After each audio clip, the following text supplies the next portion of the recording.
The slides work too, just for the slides.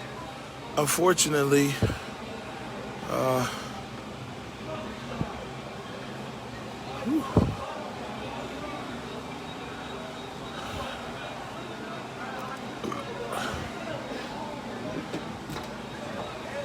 don't know what slides yeah. are. Okay. These are the shoes right here. One more thing, you see a baseball cap in there?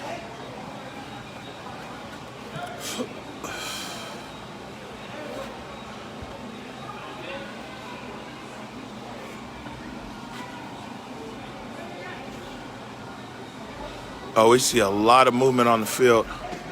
We see a lot of sprinting. We see a lot of sprinting going on. Yeah, give me the bulletproof vest. Shit. Oops, sorry.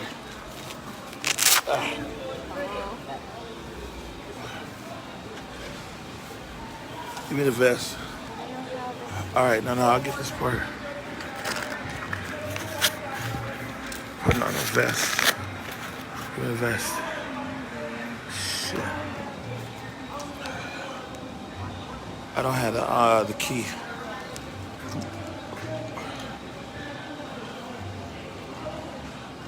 Can you stay here for a second? Yeah, Or are you out? I'm not going anywhere. Oh, you stay in here. Lock the door. I don't have a key. No, you lock it right there. Yeah. All right. Don't open the door for anybody. All right. You'll hear me on the street. Lock up. Be careful. Yeah. Oh, G's still out here though.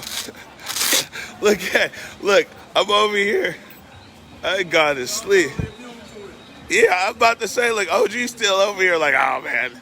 Ain't that. Yeah, man. That's what happens, man. What happened though?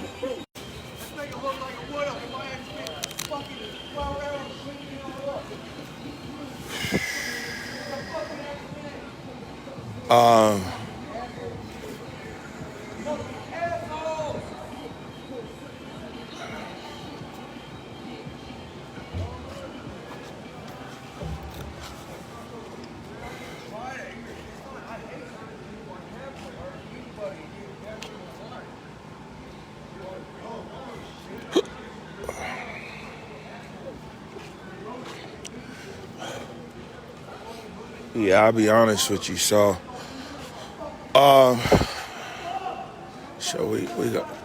we got a production area over here, and I was sitting over here editing, and all I know is I got a bang at the door, and one of the people that we don't.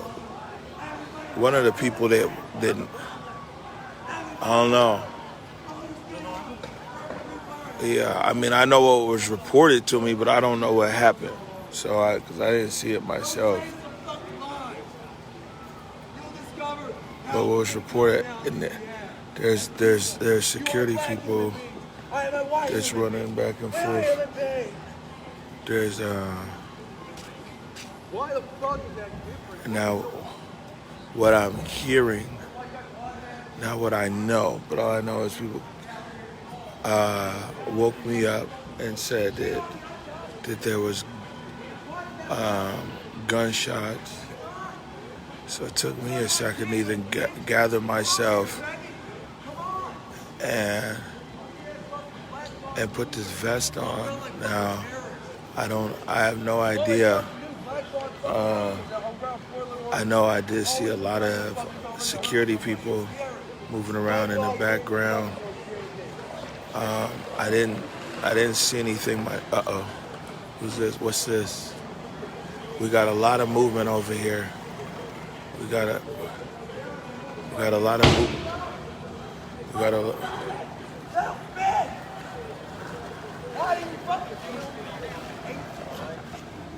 got a lot of movement over here. Now I got the vest on.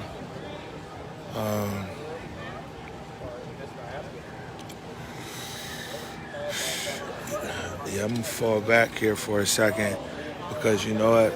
I have no idea exactly what's going on. Something definitely occurred out here. Cole, OG over here from the city. He's out here. He's selling artwork and everything. When I first walked out, he said we're letting off.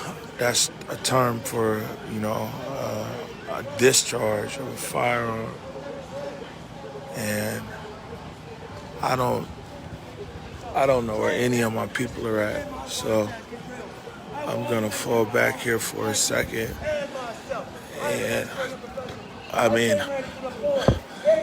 it's one thing about trying to cover a story and another thing trying to run towards. I'm never trying to run towards danger. If there's the danger that's out there. Hold on, because family was sitting out here.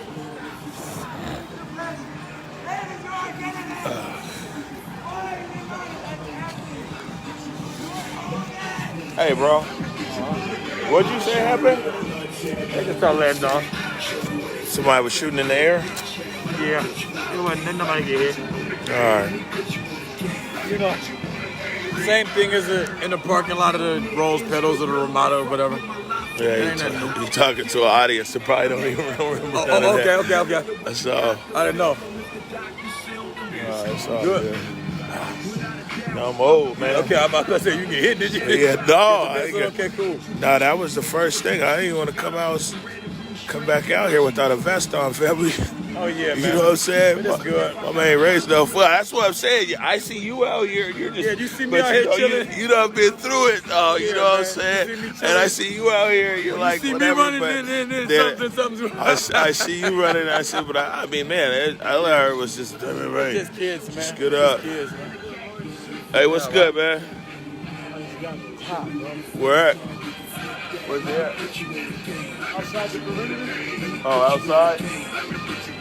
Yeah. So,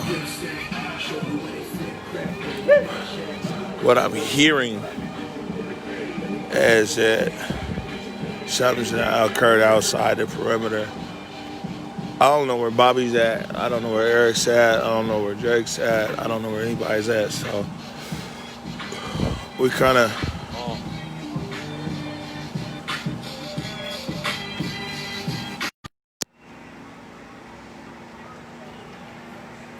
Yeah, that's what, it's a few people now who are saying that someone was struck by a bullet. And, like I said, from my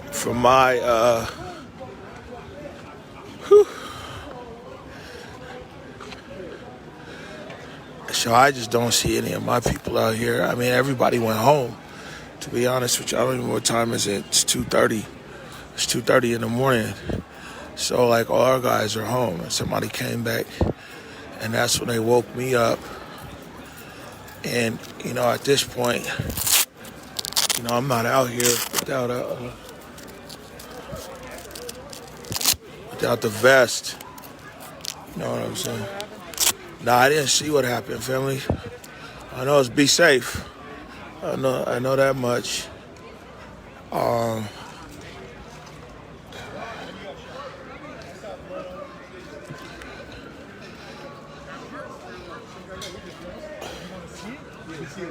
What happened?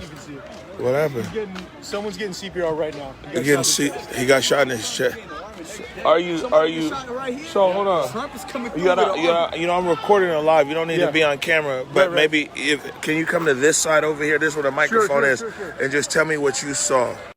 I saw a guy, blood on his face. His shirt is torn off. He's getting CPR. He's been shot, and what I heard is they're bringing in a helicopter. They're bringing a helicopter. Yeah. Okay. Well, if you walk 20 feet that way, you'll see a guy getting CPR right now. all right. Well, I don't. Yeah. All right. Thank you. Yep.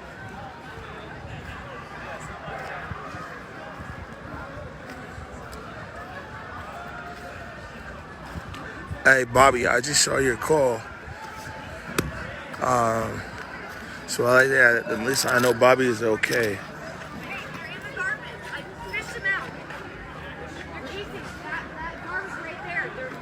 There's somebody talking about there's people are talking about this.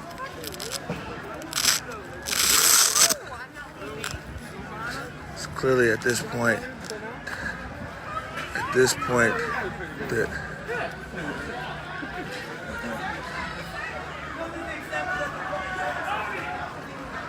they said that the medics are doing CPR. They also said something about a helicopter, but we're only 6 blocks from Harborview, which is like level 1 trauma center, one of the best trauma centers in the world. So I don't know about a helicopter. I mean, light flight, I don't think could even land over here. There's electrical wires overhead, but we're 6 blocks. We're 6 blocks from Harborview Medical Center. What the fuck the police gotta do? We out here acting a motherfucking monkey. Bobby, you see where I'm at? Bobby.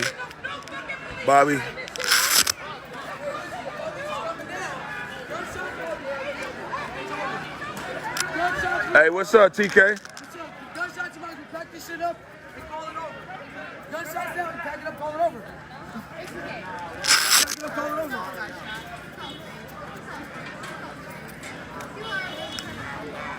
It don't matter, it doesn't matter. Gunshots were fired. That gives them enough ample reason. They're saying someone got shot. They're trying to get him out to Harborview right now. Listen.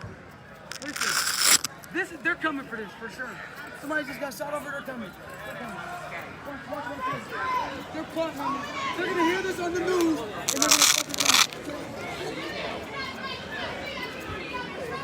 come. Bobby, this is where I'm at.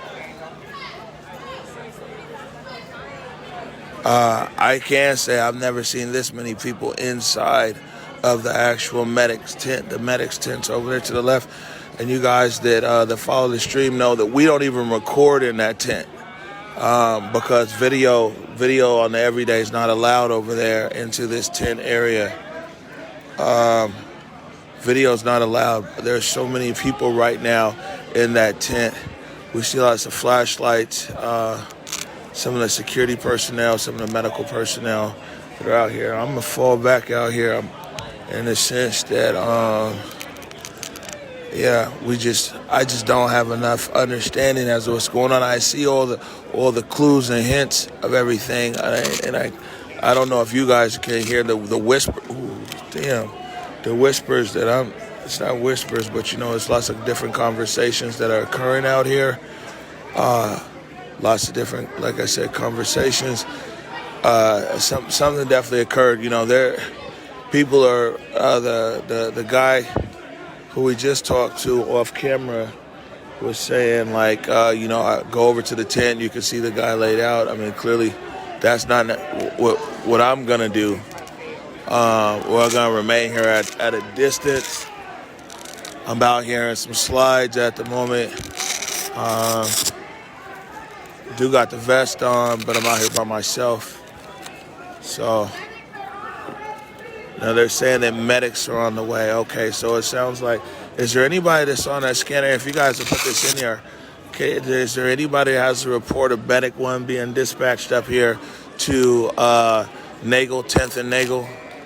There's anybody that monitors that?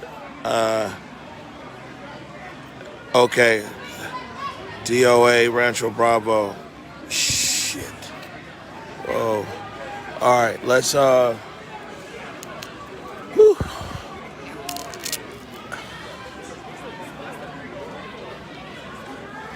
Bobby, this is where I'm at.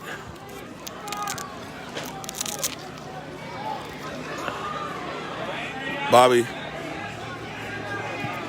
I think it's a discussion here as to how they're going to transport this individual. How they're transporting. Okay, there's somebody in the air. There's somebody. The medics are moving. Medics are on the move. Hey, civilians, fall back! Civilians, fall back! They're asking for civilians to fall back. It's a lot of security over there. There's security that's over there.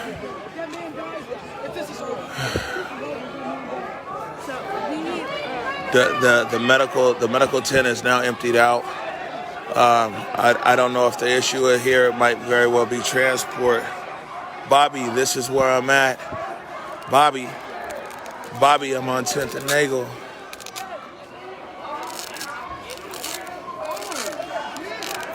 Carolyn, call Bobby.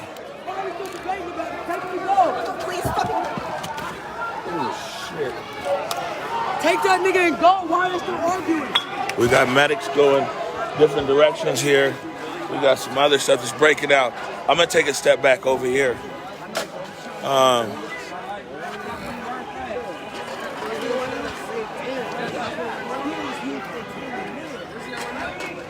don't know if they're trying to get.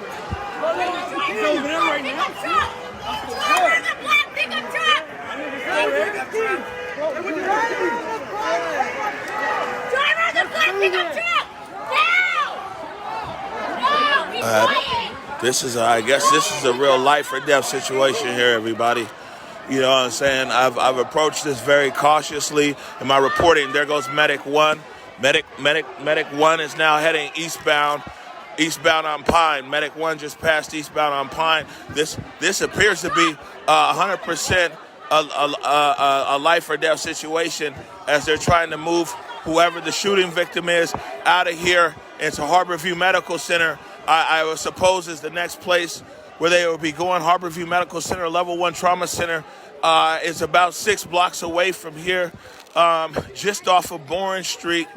And we got, man, it's a volatile space right here. Bobby, I don't know if you're around. There he is. There's Bobby. Unorganized fucking. Oh my God, dude. I'm sorry. Dude, this is not okay. No, of course it's not okay. Fucking okay at fucking all. I'm fucking not okay with any of this shit. All right, all right. I'm fucking over You it. niggas is wrong. You niggas had him here for 30 minutes. You should have been had him on the truck. That's not us. Let's get Man, let's cool down. I'm just happy to see you. Okay. I called you. All right, I know you called me. I went live. Jake! Jake fell back. He's over here somewhere. Yeah. So, looks like Bobby was up front. So I'm sure. So, Bobby's saying we're moving. So we're gonna move. They're coming in It's here. not okay, man. We're gonna move. Okay. This is not- Here come the this is not police. okay. Here come the This police. is not okay. Here come officers have responded to the border. Officers have responded to the border over here. Yeah, no, I mean I got flashes on. I got flashes on. Officers are now responding to the border. Too little, too late. And the police are now responding to the border here. That's Broadway. We're looking westbound into Broadway right there, and we see regular police vehicles, and there's also it looks to appear to be maybe a SWAT type vehicle that's out there in the middle of the street. What we also saw was what we also saw out here. Here they come. It's like the police are on foot. The police are now on foot. It's bad, man. They're entering the zone. Okay, I'm ducking down. Police are on foot. He's gone! No. It's okay. It's okay. Hold on. I'm not going up. But listen, this is gonna end badly, That's bro. what I'm saying. And listen, these people are drunk and they're out here drinking. I don't want you Bro. out there. You can't talk. Okay. Look,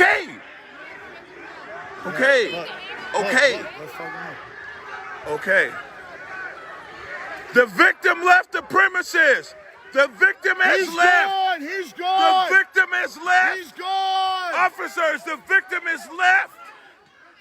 Hey, chief, or whoever's on down there, the victim is left. The police have entered the zone.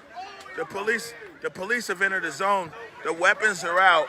The police had entered the zone, saying that they came to extract the victim, and so it very well could be the Seattle police mustered their forces outside of the zone until they had the appropriate manpower to come into the zone. I don't know, but now you got another situation because you got the police who are now not necessarily surrounded, but there's definitely there's a lot of people out here. I haven't had to say this one in a long time. Share the stream. This is the police are in the zone. The police are there, and when this hands up is for real now. Okay.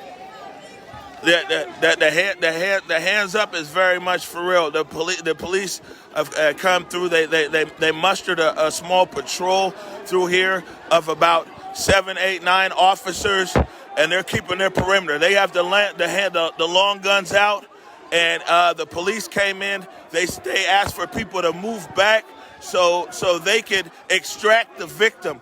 I think they were unaware here that the victim had already been extracted from the site internally by the medics. Seattle police have entered into the site, and they're... Put your gun down! Hey, he got the spotlight over here. It's okay. So... Put your guns down! Hey. So we have our hands up.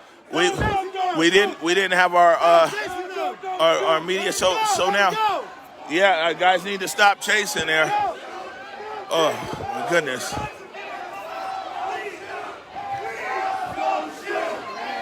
So the police. Oh my God. Okay, I'm on the corner. I'm okay. Yeah, okay. I'm listening to you, Bobby. I'm listening to you. Don't worry. So you got people here. You got people here. They formed a human chain to try to stop traffic. The flow of individuals over here through this. They've formed a human wall. The purpose of this human wall that we see right here is to build a barrier in between the police. He's just trying to keep everybody close to me. To build a barrier. So what we saw just occurred right here is some of the occupants went to form a human barrier to actually build a barrier in between police and occupants. At this point, we're going across the street. We're heading southbound across Pine. People might know Numos if you're from Seattle area. You might know Numos. What we've witnessed right here. Now, this is me personally. All right, I'm on the wall. Don't worry. So what I've witnessed personally, you guys have seen. I got woke up about 20 minutes right now, and somebody was saying that there was a discharge of firearms over here near the zone. Came out, kind of cautiously approached the intersection.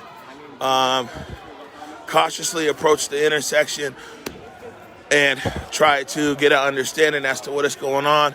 Went down there to the medical tent, and at that point, it was very obvious that, a shooting had occurred. Ultimately, walking as fast as I can to be in some slides, man. I wasn't able to get everything together before I came out here with the phone. This is Bobby Stills. And so you see the heavy police presence that's right here along Broadway. And so I'm assuming what has happened. And Bobby's pulling me across the street. There hasn't been any activity here with police in a while. So the police came through, and they came to extract the shooting victim. By the time the police came in, though, to do the extraction, the victim had already been removed from the internal medic team, I'm assuming on the way to Harborview Medical Center. I know that some of you guys on the scanner had said that there had been a Medic 1 dispatch. There had been a Medic 1 dispatch over there, but Medic 1, and that's what they said that they were waiting for. We heard some of the medics, the staff medics. Okay, it looks like the police might be giving an order to disperse. The police might be giving an order to disperse. I don't know. I can't hear it clearly over here. But what we did see, what appeared to be a scene of a mass confusion, which is typical when you talk about a shooting or a shooting occurring. We now see SPD returning to their vehicles. We see SPD now returning to their vehicles. They very well might be leaving the area right now. I don't know if they're press.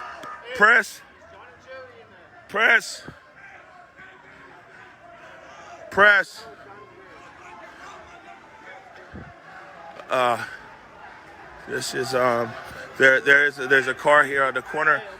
Yeah. Bobby would know. We're getting updates that there's another body in We got them all out. We got them all out. Okay, Bobby was there. I was behind. So if Bobby's saying, I would go off of what Bobby's saying.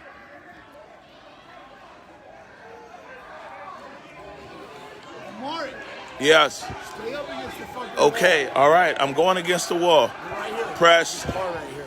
So use this car right here. Okay. All right. All right. We see SPD. We see SPD officers. There goes a sergeant. There goes a sergeant right there. Okay, I'm with you, Bobby. Bro, it ain't always that easy, fam. I'm listening. I'm listening, Bobby. I'm listening. Okay. I'm listening. So now I'm listening. I know. Hey, you know one thing I can say though, Bobby, is unfortunately this has become normalized. This is not good. Unfortunately, I've become normal because I used to be yelling in the mic right now, and we're really calm. Hey man, there's the bare-chested trumpeter. I haven't seen him in a minute. All right. And so SPD is attempting now to leave the area. We saw the officers. We saw the officers fall back.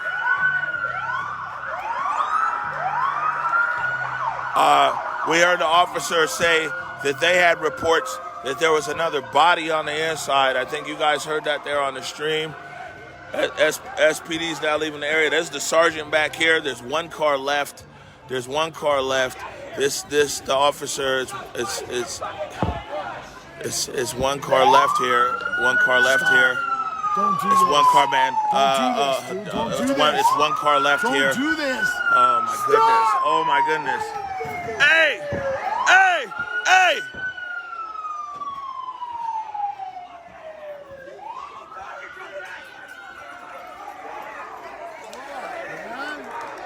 What the fuck? Why are y'all clapping? Bro, I had no idea. So, I can tell you this. It's a lot to kind of unpack here. There's some stuff that we witnessed right here on the stream. There's other stuff. Bobby Steels is here. I mean, it looked like he was out there out front. And, I mean, one thing I can say for sure is that it was 7. What we did a Monday to a Monday. And then what's today? So it's Saturday morning. So it's Saturday morning,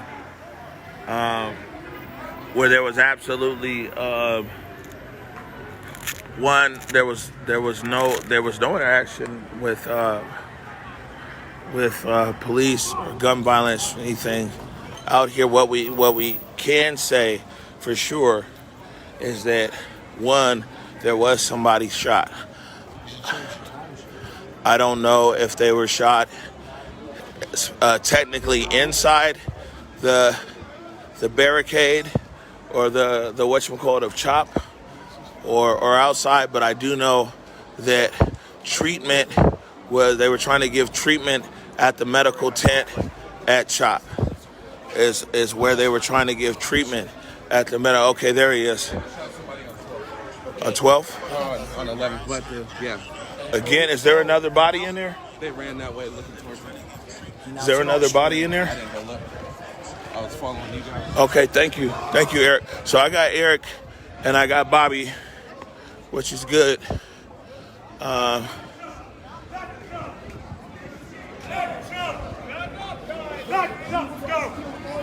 got Eric and I got Bobby. Yeah, okay. So we're moving up against the wall over here. So back into the zone. So yeah, there's definitely a shooting over here. And then we saw, I don't know if it was what happened with the medics or with Medic 1. We did hear the medics inside here saying that Medic 1 was on the way. We did see a Medic 1 that went eastbound on Pike Street, but we didn't see the Medic 1 enter the zone. Then finally, it looks like they took the victim. Right now, we could say there was at least one victim. They took the victim by truck, most likely to Harborview Medical Center. And for people that are not from Seattle, Harborview Medical Center is a level 1. It's a level 1 trauma center. It's probably one of the best in the world as far as saving lives for people that have experienced a trauma, especially something like a gunshot wound.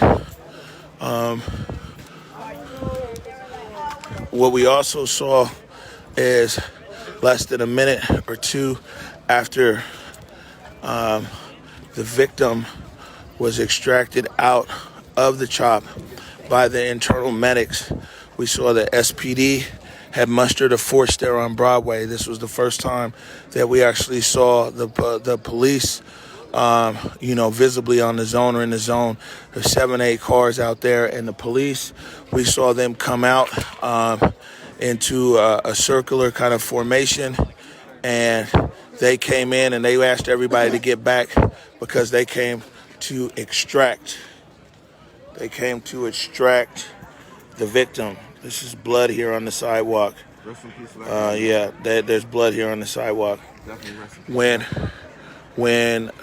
When the police came in to do their extraction, the victim had already been transported out of the CHOP, like I said, assuming on the way to Harborview Medical Center.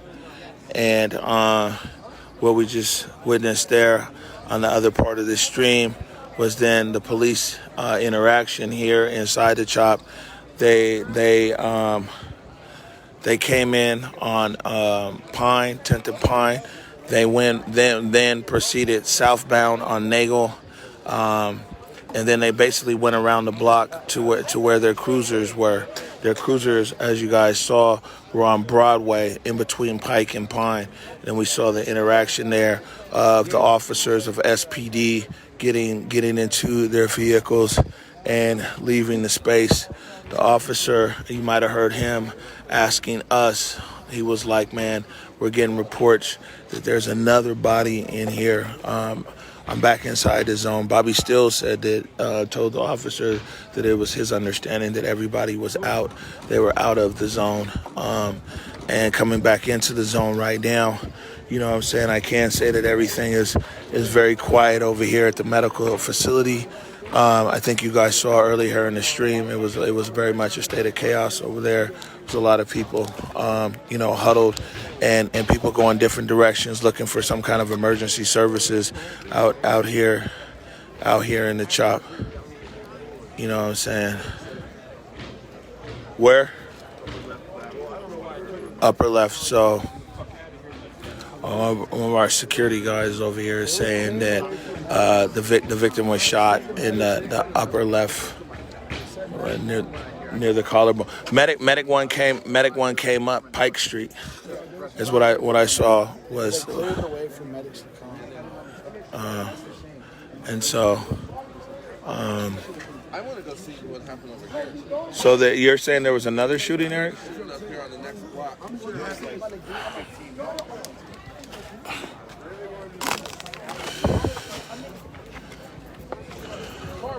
So I can tell you right now that they're clearly, especially for people who have been here at the CHOP, and some of the protesters that I'm seeing right here, you know, it's a very solemn feeling on the ground right here inside of the CHOP. It's quite a few people. You can look at their faces. You can kind of see the disappointment, and some people shock, and I mean, I could only imagine various other emotions that might be running through people right here. You know what I'm saying? At the moment, everything is calm. So, but what we're moving eastbound right now on Pine Street. We're getting ready to pass 11th is the first set of lights. 12th is the East Precinct. We got people running this way. Everything cool up there? Yeah. We got people moving down the hill. We got at the moment, an unsubstantiated or unconfirmed report of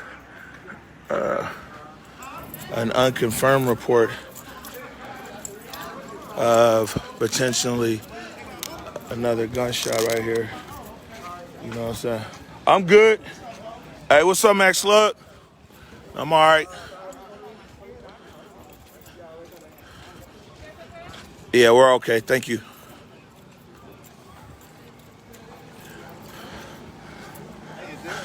I think maybe people forgot what it's all about.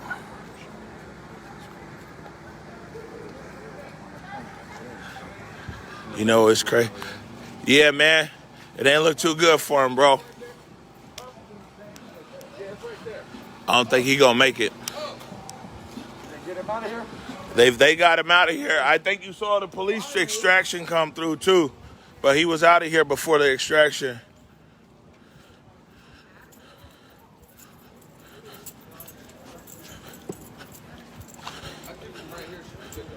So now we're on 11th. What are we looking at? They didn't catch a shooter. Didn't even take a shooter. So anybody out here still has a gun. So anybody out here still has a gun. And you know, that's a correct observation. And you know, I clearly wanted to move cautiously, even out there, because you know what I'm saying. I know how this shit goes. Yeah, well, I kind of fell back because you know, I mean, it's a difference between being somewhere with a camera when danger occurs and running into danger. Yeah. You know what I'm saying? I mean, a lot of this footage, the things that we get, is just the camera's just on, and it's like, oh wow. But yeah, I mean, it's always foolish to directly run into danger. And now, although we keep hearing that there's nothing wrong and everything is good, we continue to see medical personnel and some security now. Oh no, they literally threw up about 5 shots right here. While you guys are over there, they threw up about 5 shots over here. You heard 5 shots? No, I was right here. You were right here. Because you guys were coming down 10th. Uh-huh. I'm coming to catch you guys, right? Okay. And then you guys get over, and then the shots happen. Okay. Right? So this is a second shooting. Yeah. And maybe that's what the officer was referencing. I don't know, because the officer said that, man, he's getting called that there's another body in there. I mean, body very well could mean victim, and casualty. Body might not necessarily mean dead body. They're putting somebody on the gurney. There it is right there. Yep. There it is right there. So Eric called it. So there is, and that's the van right there. And now they're placing someone in the van. They're placing someone in the van right there. They just put somebody very well second. Could be a second gunshot victim. Eric said that he saw. And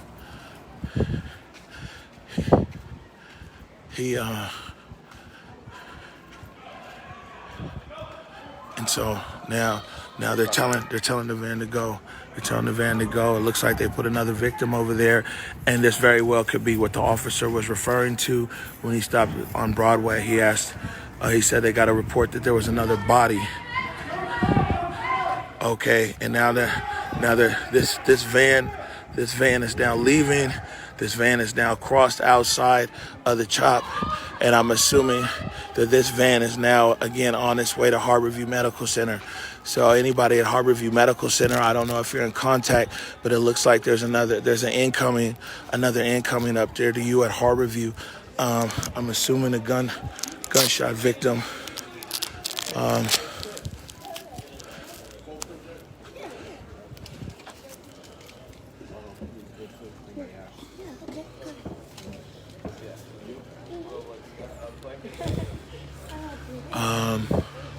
And this very well might have been where.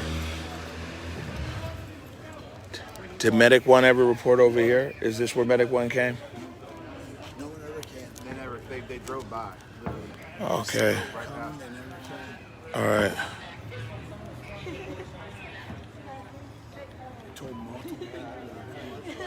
Yeah, okay, so they have it on their scanner. Okay, so somebody said the scanner says white van.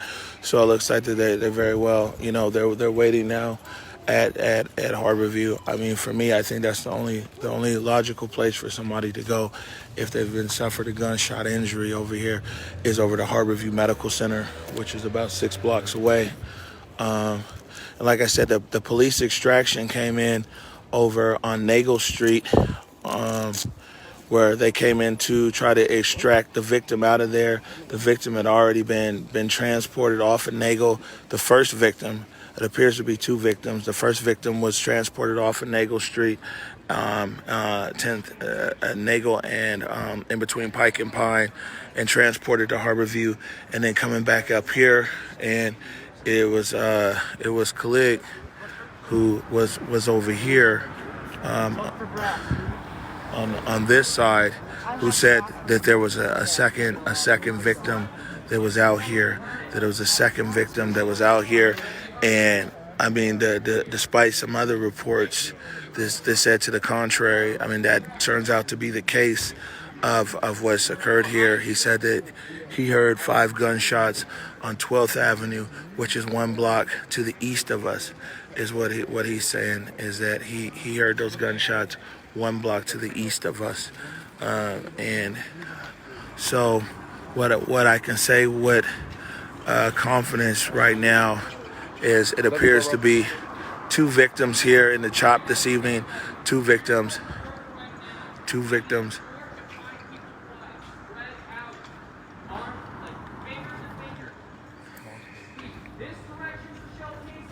They're now looking for shell casings. All we can say is welcome to a day in the hood. But now they're Oh, dude, say that, man. what's that? Literally, this is the reason why we fight and protest. What Bobby's saying is this is what happens in the hood. They'll come and kill us, but they won't. They won't come and protect us. And right, and You that's know what I'm saying? So this 9-minute wait time is the same thing that happens in Detroit. The same thing that happens in any ghetto across America. You know? right. But if they would have saw the shooter, they would. Right now they're spreading out. They're looking for shell casings out here on the ground. Looking for shell casings. This is 11th though, Eric. 11th, sorry. So this is what you meant was 11th and not 12th. Yeah, my bad. Okay. Because that's what I was looking for, is up the hill. So this is 1 block from the other shooting that occurred. Where you going? He has a flashlight. So now what we find is people out here, they're looking for shell casings on the ground. And so, like I said, looks like they found a casing. They found a shell casing over here. Again, for people that are just joining this stream, coming to you from what's now called the CHOP, the Capitol Hill Organized Protest, Capitol Hill area of Seattle, Washington, and the United States of America. And what we've seen occur here tonight is multiple shootings.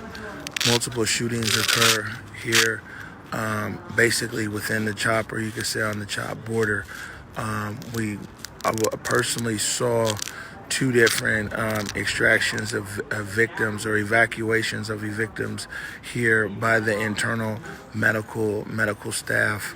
After the first victim was evacuated, he's telling him nobody should touch the showcasing. That's the conversation over there right now.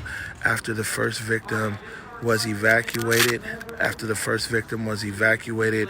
what happened is that the Seattle Police Department mustered on Broadway and Pine, and they sent in an extraction force for them to be able to extract the first victim.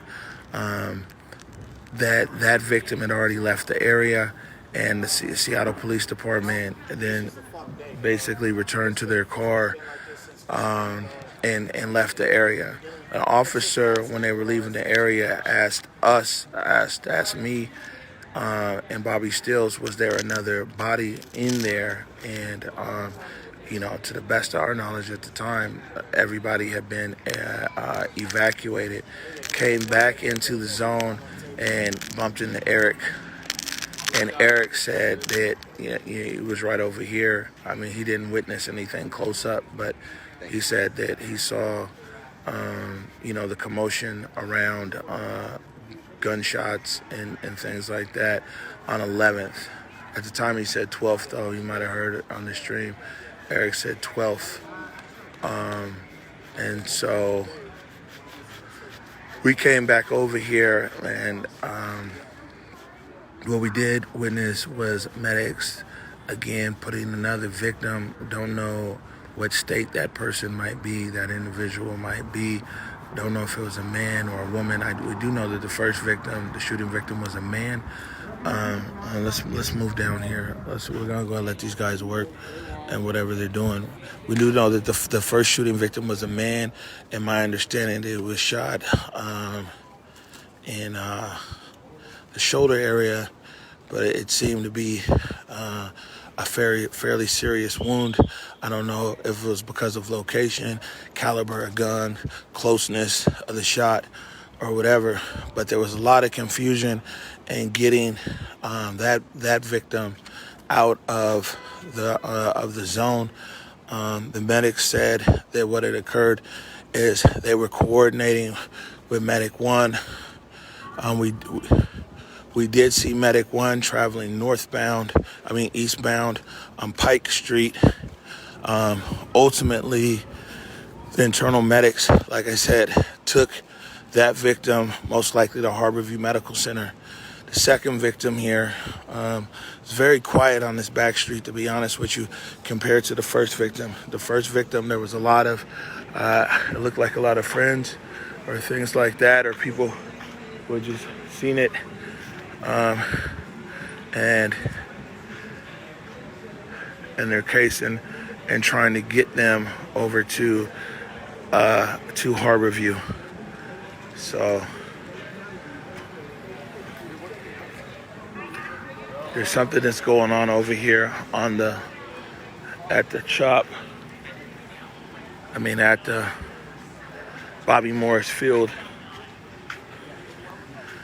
They hit me with the trivia. They was like, nah, man, technically Cal Anderson's the grass area, but the field was named after this dude that won all these championships at the high school Broadway, like back in the 30s. Like, man, don't be disrespecting his legacy. This isn't Cal Anderson Field. So we're gonna head down here. I can tell anybody this is that, what's occurred here this evening. And we still don't have all the details here. We're trying to, clearly this is a fast, this is a situation that's rapidly developing. But what I can tell you this evening is I'm fairly certain that the state of things here at the CHOP is bound to change.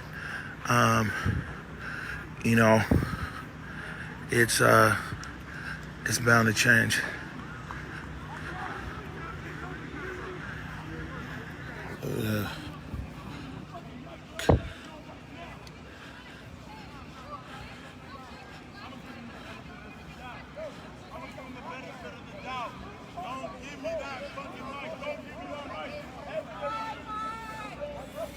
It's now 3:12 in the afternoon.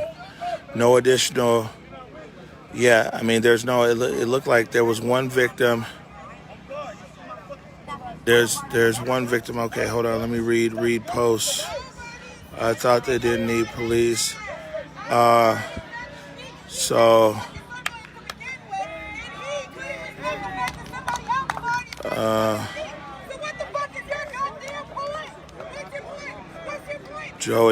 Joey's looking for me. All right. Yeah. Joey's here. All right. So look, guys, I scanned some of these comments, and I know people have a lot of opinions or whatever right now.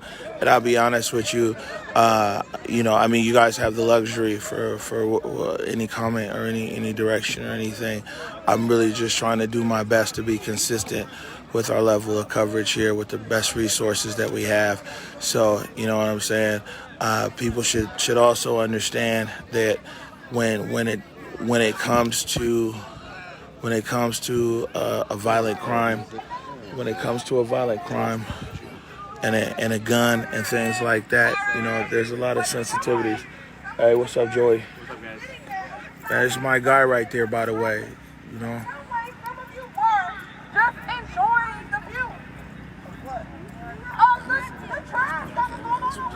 Yeah, I mean, and we're already getting all kinds of different texts from people with all kinds of different things that are coming out.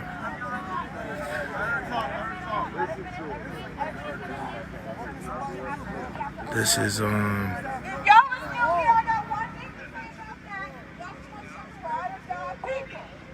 and so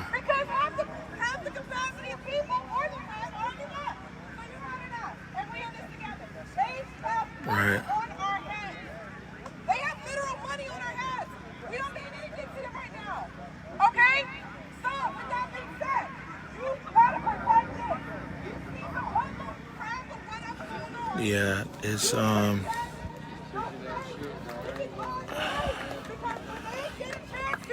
gonna come in. Forget that passive aggressive. Oh man, maybe I shouldn't be doing this. No, we got guns around here. We got people. oh wow.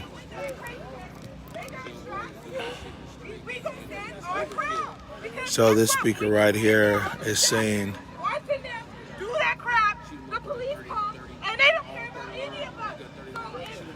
So wow. we expect for them to care about us. If we don't care about ourselves, this is our territory right here. They got money on our heads. Do you understand? Stop that passive aggressive one. It wasn't me.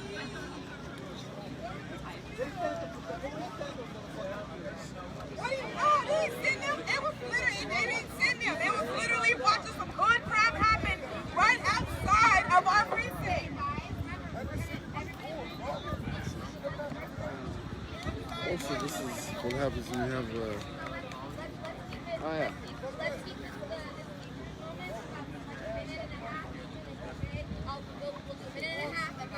oh, okay. So here we go. I'm gonna reset this for everybody. Here's what we do know. Around 2:20, 2:15 a.m., whatever time this stream started, so I was woken up. I went to sleep. You know what I'm saying? I went to sleep. And I was woken up. They said that a shooting had occurred. And so, I mean, I'm out here. Only thing I grabbed was the slides. I didn't even really get to get dressed in this vest. And came out here. And what we found was that there was a victim at Rancho Bravo. That's the area that where the medic tent is. That person had been shot clearly at least one time. I don't know if there was any additional wounds that occurred. There was a lot of appeared to be confusion in regards to them trying to evacuate that victim. I know that there was at one point some of the medics were saying that they were waiting for Medic 1, and then there was another group that were just trying to extract him with the vehicle on hand. Several minutes occurred, lots of confusion, and then ultimately the medics here transported. They evacuated that victim using their vehicle, and I'm assuming took him to Harborview Medical Center. Can I grab you like that? You're good to go. I'm upset. What? Hold on one second. I'm trying my hardest not to cry. Because we got a bunch of people saying they're white allies and they're shooting us. You're lit, okay? On a one holiday we get a damn year. I don't need that, but I One holiday. We haven't heard any mention. We haven't heard any mention of race of shooter or victim. I'm really honestly asking. She's saying that. I don't know you. Yeah, there we go. I'm gonna wait till she's done speaking and talk to her. It appears maybe she might be an eyewitness, so we'll see what happens. Only our bodies dying right now. Anyways, after the first victim And you wonder was why. evacuated, the Seattle Police Department mustered on Broadway and Pine, and they sent in an extraction force of, it looked like about maybe 7 to 10 officers. That force, they left their vehicles there on Broadway. They proceeded eastbound on Pine 1 block to Nagel, at which time they were met by some of the protesters. They said they asked the protesters to clear the path so they could extract the victim. And at that point, the first victim had already been evacuated, so there was no extraction that needed to occur. The police rallied over at Rancho Bravo, and then at that point, you can see here on this stream that as the police fell back from Rancho Bravo, there were several protesters that also followed behind them. Some of the protesters then created a human chain to give a buffer between the officers and the protesters. Seattle police got back in their cars on Broadway, and then they proceeded to leave the area. Before leaving the area, though, we did hear an officer say, "Is there another body in there?" And at the time, we were aware of this victim who was right here. Apparently, they were also getting 911 emergency response calls to 11th and Pike. And as we walked back from 10th and Pine, Watch your six. No, stay. But watch your six. as we walked up to 11th and Pine, and then turned southbound on 11th, at the middle of the block there at 11th, what we saw is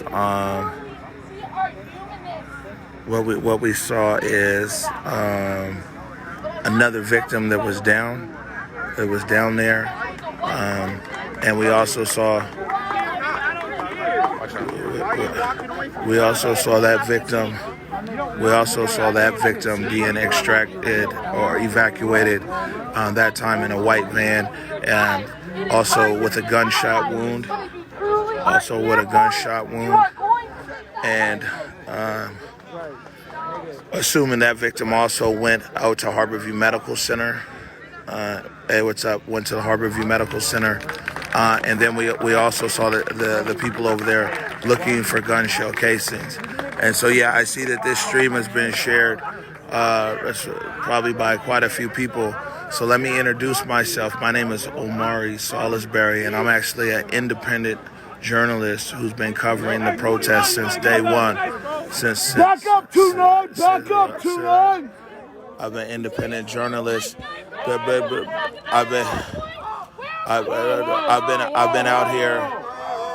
been out here as an independent journalist covering these protests since May 29th here in the city of Seattle. So, I don't have an affiliation out here. I think people have been telling me, if you've been following my streams or my reporting, that, you know, I'm not with the protesters, I'm not with BLM, I'm not with the city. I'm just an independent journalist who's out here and trying to be able to actually share in real time with the public exactly what we're seeing and exactly what's occurring out here. So, you know, that's our position out here, is trying to give this information out here to the general public in real time. You know, like I said, I see that there's a considerable amount of new shares on this stream. So now, right now, at about 3:17, 3:18, whatever time it is right now, what we see is that I guess you would say what we've been referring to in some of our reporting, lightheartedly referring to as the citizens of CHOP. It looks like, you know, they've rallied over here at the middle of the playfield, right up here adjacent to Cal Anderson Park, for maybe an impromptu town meeting or something of the sort here. This has been very interesting here. So I can say this, is that after following these protests now for following these protests now since May 29th, actually the very first day protests started in the International District, is how long that we've actually been following this. I can tell you that, I mean, we were there for every game changer, you know, and clearly it's real life, but so game might not necessarily be whatever the best word, but I mean, we've seen the definitely the game changers out here. And I can say this, is that, you know, tomorrow morning, and especially, I mean, we'll see what happens with these gunshot victims and what their status is. But you know what I'm saying, this very well, as far as CHOP and what these people are doing here, you know, it's I wouldn't expect things to be the same out here moving forward. And I don't know if that's necessarily going to come from inside of CHOP or outside of CHOP, with the city, with the three amigos who we talked to, which is Chief Scoggins, which is Chief Scoggins, fired Chief Scoggins. We probably expect to see somebody like him out here tomorrow. Yeah. What, the vest? Oh yeah, no, they brought me the vest way back when the barricade was still up. But yeah. So say your piece. I'm just gonna go grab the mic, you know, when I go. Give me a second. Yeah, no problem. So someone said they want to be able to hear the beat. It's been a bit up and down at the moment. Let me see if we can get in there for 1 second, though. You don't hear about Seattle, the areas that matter that are on the map. There are others, just like me, who've been detained, arrested, abused. I lost 3 of my fucking friends to this shit. Now tonight, when I witnessed what I witnessed, I was trying to be on the front lines blocking. I had people come up to me, push me out the way, say I'm not part of the message. No, I get you angry, I'm angry. But breaking a cop's windows, that shit ain't gonna work. Because at the end of the day, you're gonna see it on TV and they're gonna make it 10 times worse. And this place you built right here, where I met people today who helped me for the first time. I met new people who I never met for the first time. That's powerful. I feel like I have a message here. I have a purpose. I never felt that way. I don't know what motivates you all, but I'm trying to pass a message. These cops, You have taken too many lives. The people are angry. But at the end of the day, I get you angry. But the violence you're doing, it's not right. I get you angry. Hey, you're all talking back there. What? This is a message. This ain't passing the weed. Y'all are saying the same thing. I'm saying something. You think I'm not saying something? I'm not trying to be aggressive.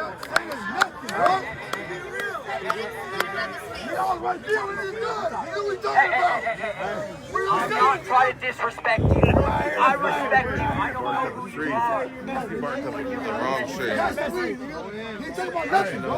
is out here. A lot of people, he said it. He said, man, I've never felt like I had purpose. I'm not trying to disrespect you. I know what you want to do. I get it. Hey, y'all saying the same thing. Yeah. Y'all saying the same fucking thing. Chill. My point is, at the end of the day, violence with more violence is going to create more issues. It's not going to help you get your message across when they see people, windows being broken by the police. That's not how you do it. I have lived with a white family. I was adopted. I get both sides. That's my message.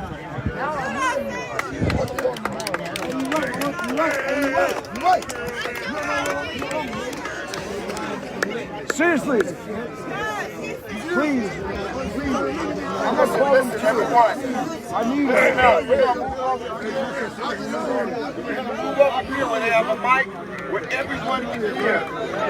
Right now, this is the big one. Say nothing. You're going to talk about the shit. You can say something. PA system. We got a whole PA set up. I mean, if everybody was silent, you can use it.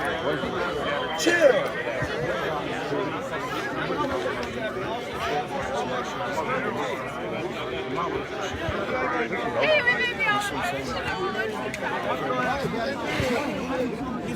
If you're going to speak on the microphone, say something to people. Don't bullshit. You were saying the same thing you're saying. I know I said y'all doing good.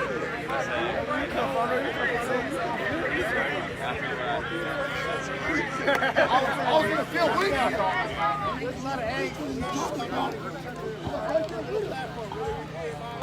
They're requesting now people to move across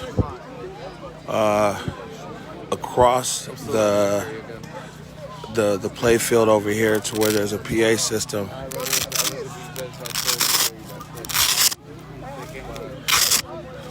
Mark.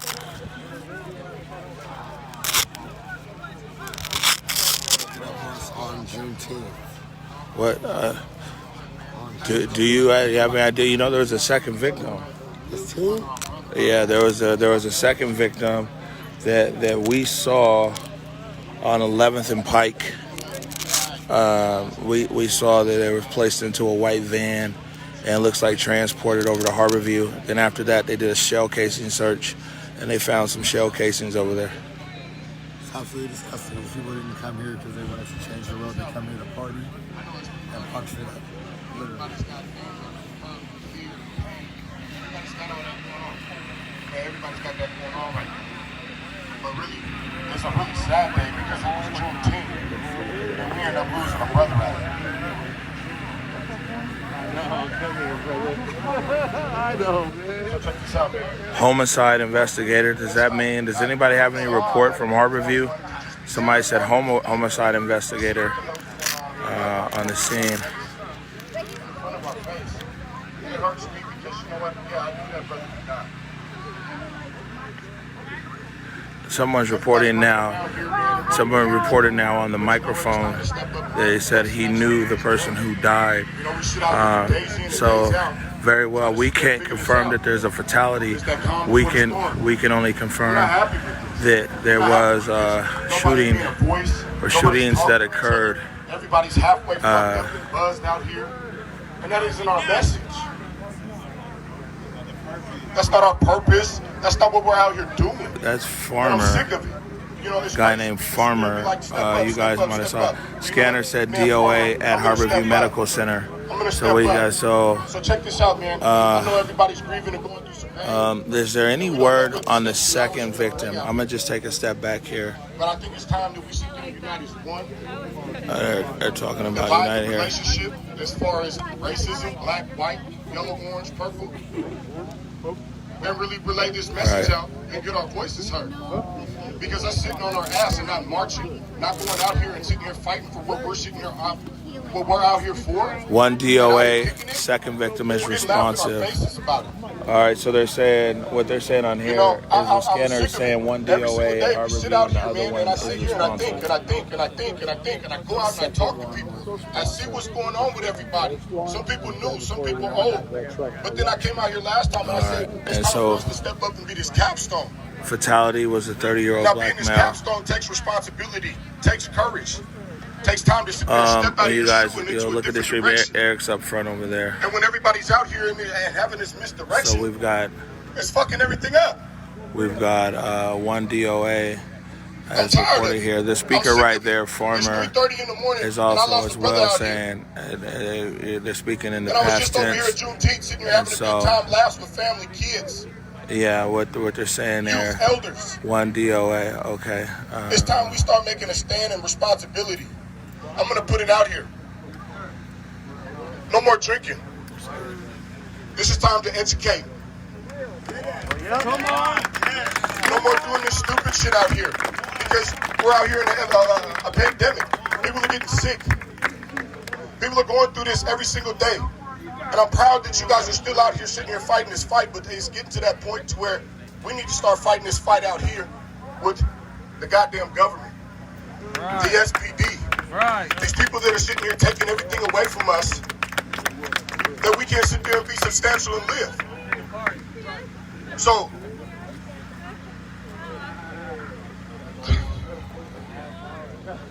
nah, this ain't okay.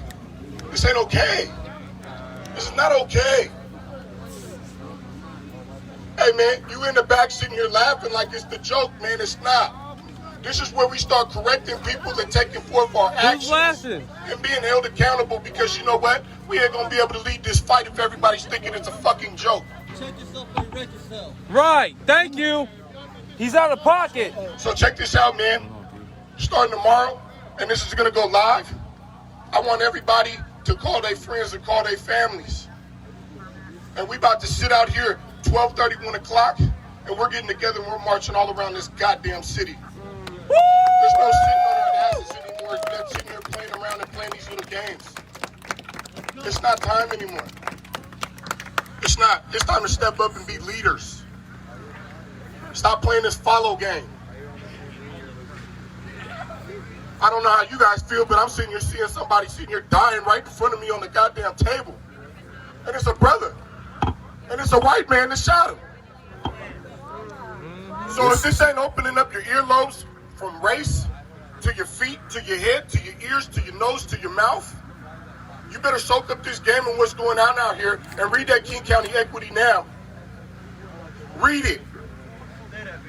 And teach it to the next person. This isn't okay. Everybody sits out here like it's a fucking game. It's not a game. How do you know it? Then you can look around. It could have been one of you all that got shot. It could have been me that got shot. Bullets don't have names. Bullets don't have names. But you know what? 12 o'clock, I'm going to be here. You better tell your friends and family to come out here, and we're marching for this. I'm not playing this anymore. Everybody wants to sit there and play, oh, who's the leader, who's this, who's that? Well, I'm going to step up to that position, because you know what? Somebody's got to do it, man. And if that means me being on the front line and something happening, then at least I know I stood for something out here. And I'm standing out for everything and opening up this door of racism. Amen. Opening up this door of people hiding behind this and not communicating and talking. I know a lot of people can say their opinions and say what they want to say, but we're going to say it out here at 12 o'clock tomorrow. I'm going to be here. So with this is a march. We're going to get our voices heard, because I'm tired of this. Because Jenny Durkin and Chief Bass and all them people, they ain't even awoke yet. They sleeping in their goddamn house. Right. They ain't out here 24/7 seeing what's going on out here with our community. We're hurting. This just was a bigger blow and an impact out here. It's not a game no more. I know everybody else got something to say. Everybody's got feelings. Everybody's got hurt, pain, resentment. Or people are confused about it. But that's why we start talking to people. We start communicating. Ain't no more drinking out here. Ain't no more getting fucked up. Ain't no more none of that. You lose focus. I see it out here every day. I sit out here. Everybody just fucking around. We're not doing that no more. We got a community to build, and if this community ain't being built and it's looking like this, sloppy, then y'all better check and correct yourself first before you come out here trying to correct somebody else. So I'm gonna leave it with that. Y'all better be mourning. This is sad. This isn't a joke. This isn't a game. And it's the same thing that our SPD are doing to us. And yet we're sitting here doing it to ourselves. So y'all better stay woke. This ain't a game no more. We out here for a real probable cause to be fighting. Fighting for what's rightfully ours. Because I know I ain't the only one in this goddamn pandemic of COVID-19 or struggling out here trying to make ends meet. But then you got all these people out here sitting here volunteering their time and effort and energy day in and day out, 17, 18, 19 fucking hours, if not all day, from day one. And y'all run on them like they're nothing. So tomorrow, I better see each and one of y'all faces out here at 12. We're leaving at 12:30 and we're marching this whole damn city.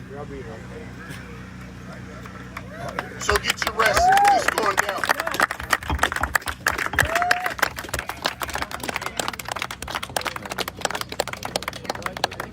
Meeting here every day. No one's on the same page. It's during our part. We gotta meet here every day and talk as a group. We're getting out here. All right. So we're gonna move over here. So security is advising that we move out of this space, and so as usual, I'm gonna go and listen to them. So as we move across Cal Anderson Park or Miller Playfield, just to set the scene again. Hello, everyone. That's suspect. My name is Alvito. Do I have the right to speak? Okay, they're saying somebody is saying, it came in on the other messenger here, that they're saying that they feel the suspect's at large. He's over there with a vest. So again, to set the scene here. Huh? Oh, yeah, I'm good, man.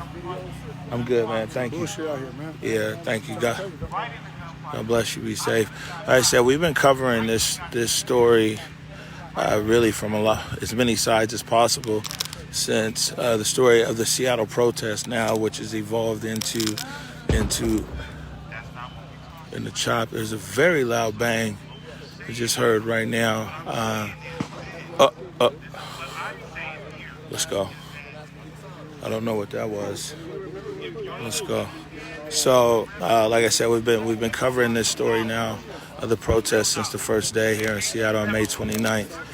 And what we're reporting tonight is there was 2 people shot this evening here inside of the chop. It looks like I can't confirm whether the shootings happened together. It doesn't appear like it because on one street there would look like there were shell casings found, and on the shell casings found on Nagel, and there was also shell casings that were found on 11th.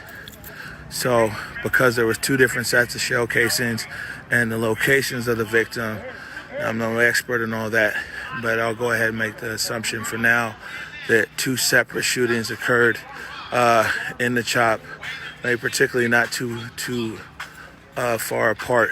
The first victim, people here are saying that the first victim was dead before even leaving the zone. All I know is when we got this camera up, there was a lot of confusion regarding the first victim and how he was going to be evacuated from the chop. I'm gonna just shoot back over there and then go up the hill. And so when we got over here, the white tents you'll see here in the background, that's Rancho Bravo. That's also the area where the medics are at. This is Rancho Bravo over there. And so you guys will see here on the video, I mean, it was a case of pandemonium, to say the least, as to what occurred, where people were trying to transport the first victim, who several people are saying was already deceased here on the scene. Ultimately, he was transported out of the chop with an internal medics vehicle, and they took that victim over to Harborview. I'm assuming, I think they said Harborview. And what we're getting reports of is that he was DOA, which means dead on arrival, there at Harborview Medical Center. A few minutes later, SPD mustered up there on that red light. That's Broadway. That's Broadway and Pine. Seattle Police Department, they mustered up there, and what happened was Seattle Police sent in an extraction force, and they asked people to move so they could extract the victim out of the chop. When they got in, though, people told them that victim had already been extracted. Now, what a lot of people didn't know, including us, until we saw Eric, was that it appeared to be a second gunshot victim that was just one block up on 11th and in between Pike and Pine. And so in walking up that way at 11th and Pike and Pine, we saw, and I guess you guys saw it with us, we saw a second victim being put into, again, another local vehicle here. And that person was again evacuated over to Harborview Medical Center. So, and so basically, what we saw here with our own eyes through this lens right here on this iPhone is that we saw one victim, the first victim, being transported out, who apparently was DOA.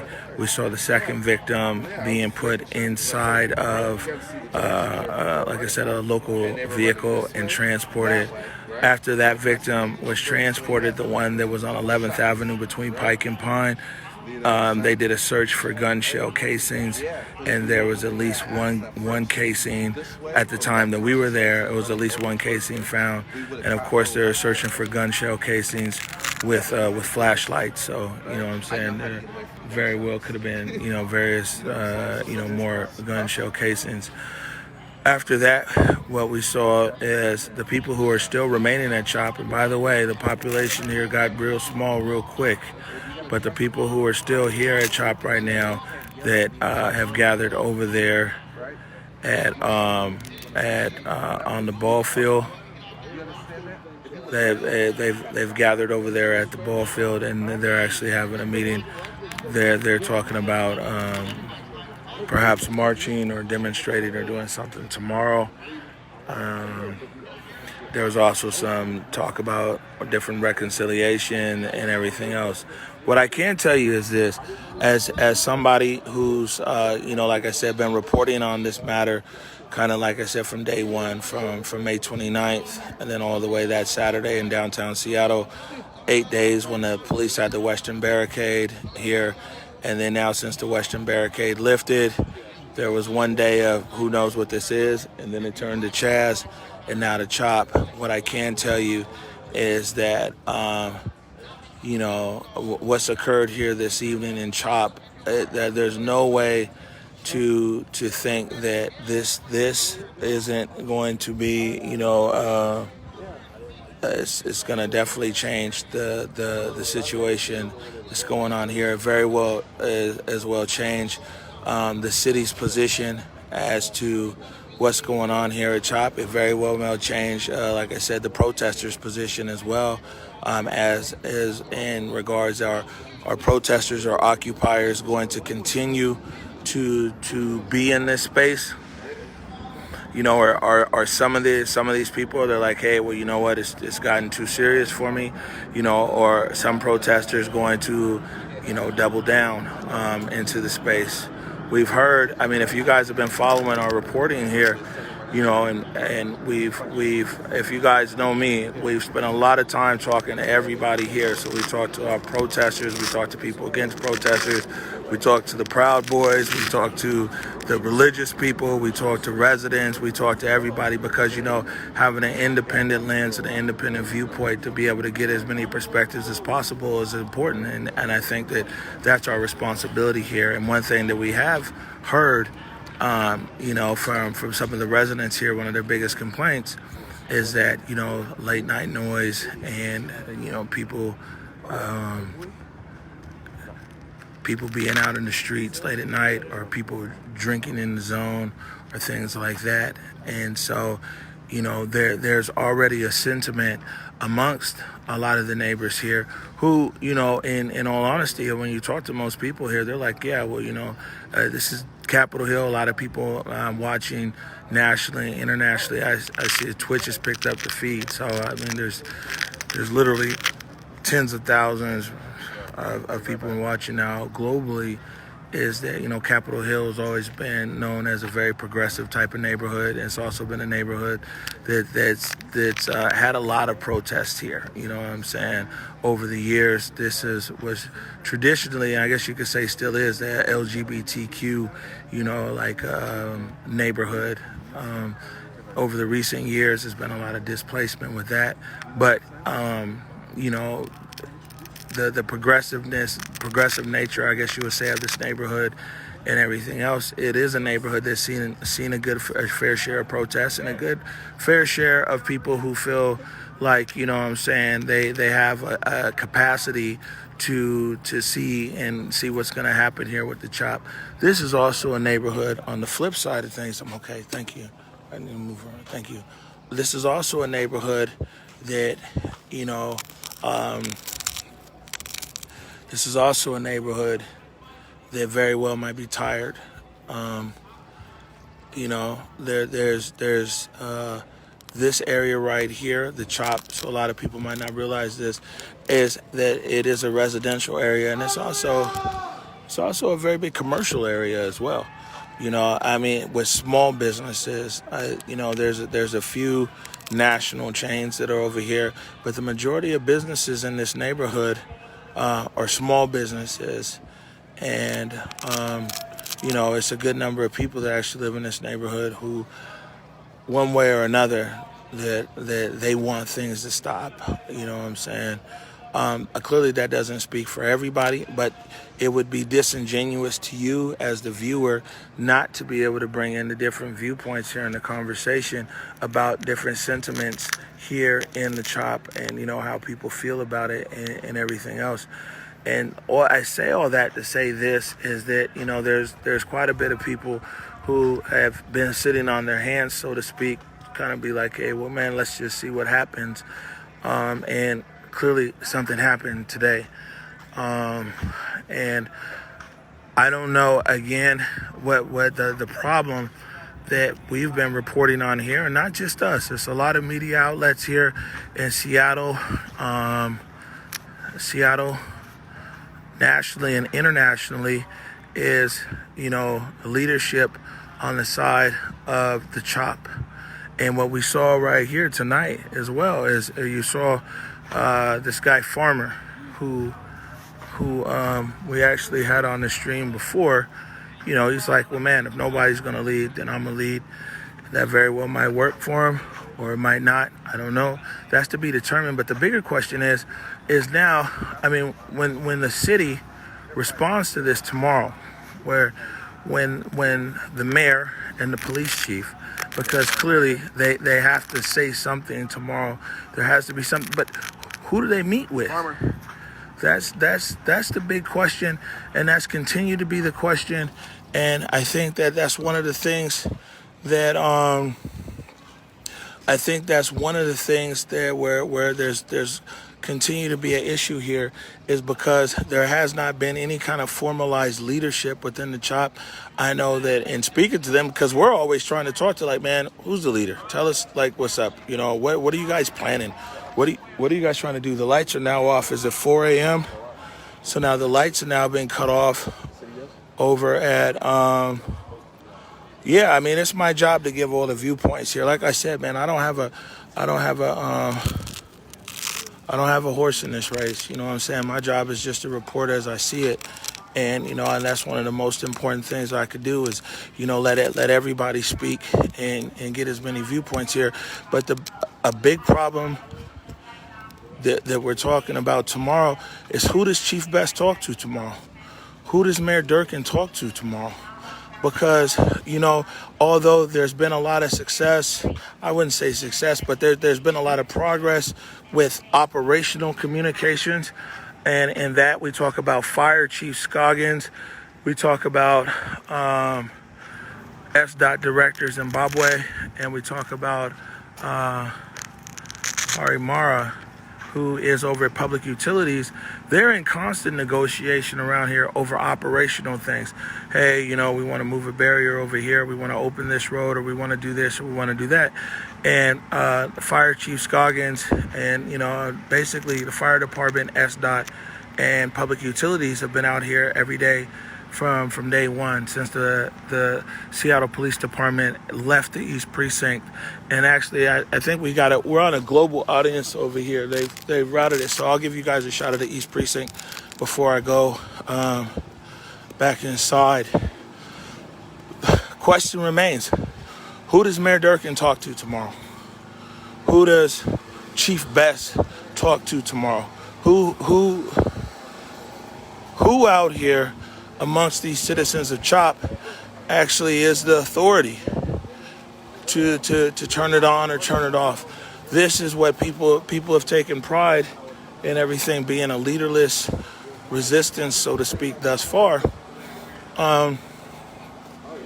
And that's also been a fundamental problem over here, is that even as media, a lot of times we're not able to get a clear understanding as to what's going on. This is the East Precinct.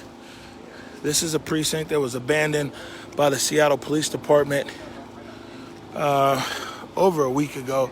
You guys know the exact date at this time. All these days are running together. It's kind of late out here. But this is the East Precinct. This is the current state of the East Precinct. That first red light that you see flashing right there, that's 11th Avenue. The second red light that you see down there that's solid, that's Broadway. That's looking westbound into downtown Seattle. So again, this is the East Precinct. A lot of people thought when the police pulled out of the East Precinct that what was going to occur here was that it would go up in flames. We saw that in Minneapolis with Precinct 3. We saw at Precinct 3 that, you know, it caught fire and went all the way up, literally. But this is the East Precinct right here. Chief Best has said that she wants this precinct back. Chief Best also said that it was never her intention to leave this precinct. She told her officers that, you know, they fought for this precinct, and she was ordered to abandon the precinct. And I mean, the only person that can order a police chief was the mayor. Most people might know, in most of America, I think in all of America, police chiefs are appointed, and, you know, sheriffs are elected. So of course a county sheriff has more autonomous power because they're responsible to the voters than a police chief, because a police chief is not elected, but a sheriff is. So Chief Best said that, you know, she wants her precinct back. Chief Best said that, for her, the blue sky was, hey, let's have some dialogue and go with that. And they were, to be honest with you, and talking to the city and talking with the mayor's office yesterday, they said that they were waiting, again, like I said, for leadership to kind of formalize here over in the CHOP. So the discussion about the police regaining entry into the East Precinct could, into the East Precinct could occur.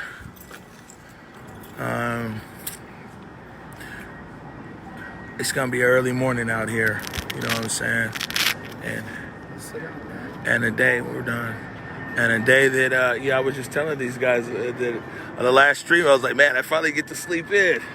I was like, yeah, it's Saturday, I get to sleep in.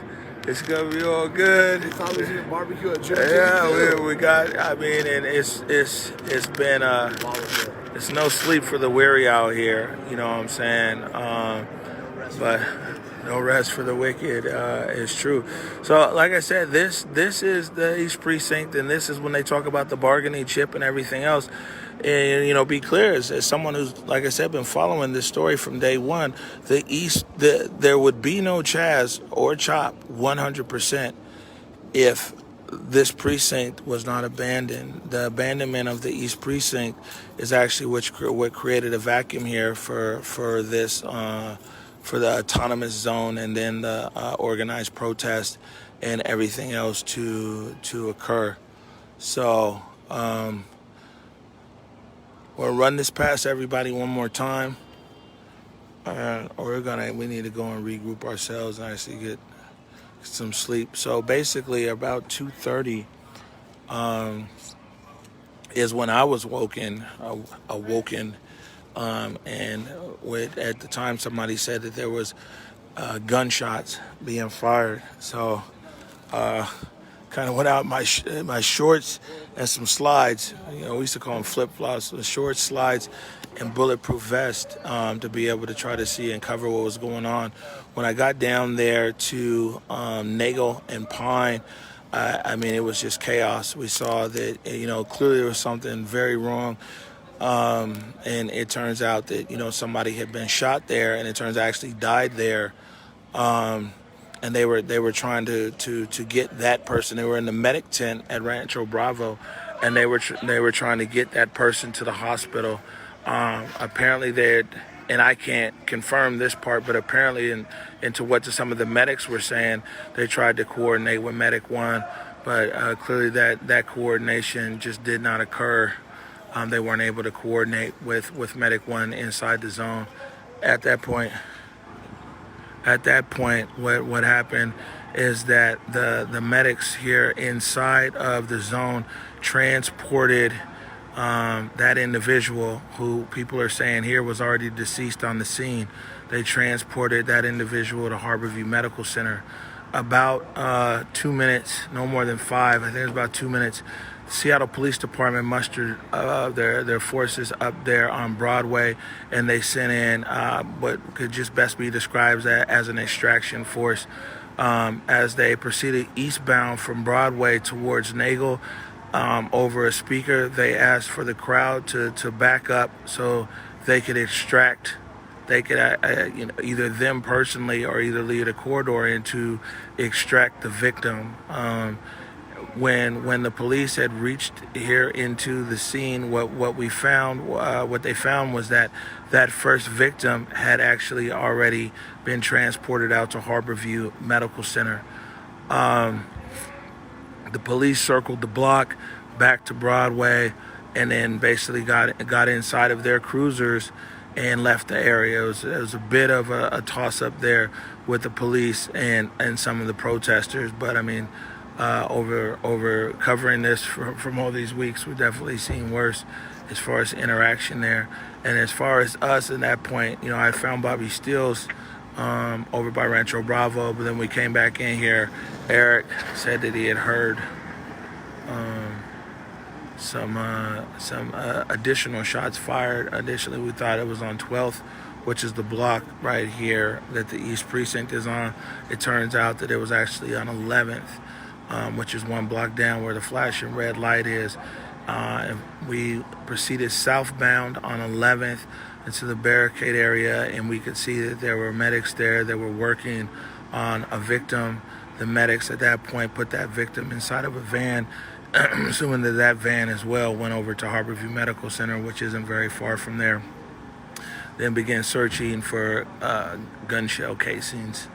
From there, we took you guys over there to the field at Cal Anderson, where the people who are still on site, I'm assuming a lot of people might have got out of Dodge, you know what I'm saying, after witnessing this here this evening.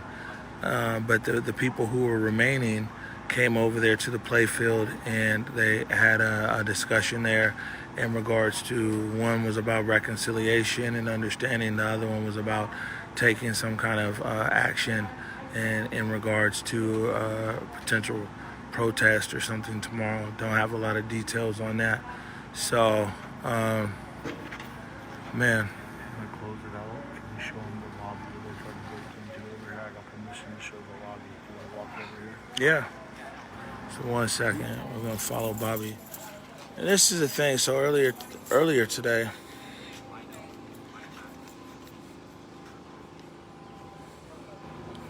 so we're gonna come over here. Okay. And so this was the other issue. There was. Yeah, no problem. So. But like that. So. I didn't go there. So this is the lobby here. Yeah, we got some Powerades. So earlier today, you know what I'm saying, even this space right here, this was actually fenced up, and there was a group here earlier that wanted to gain access to the lobby of the East Precinct. Their position is that the lobby area is public space. They wanted to actually gain entrance here into the lobby area here into the East Precinct. That didn't necessarily occur. But this is I mean, man, this is it's been an interesting day here. I'm just gonna put the phone down real quick. There's some of the actual security people here, not our security, but other security. We want to be able to show you here through the window.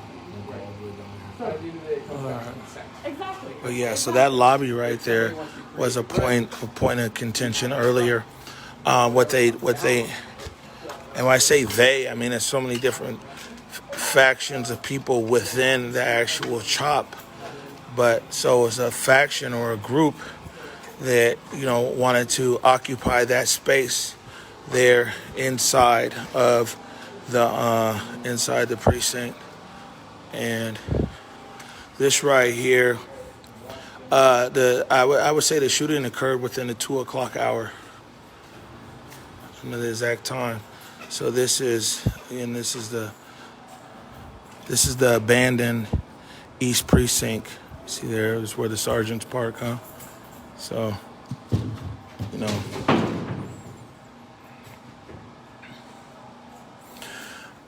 The attempt earlier to enter the lobby area here at the East Precinct, they were not able to enter, but they were able to enter a space where those chairs are right now.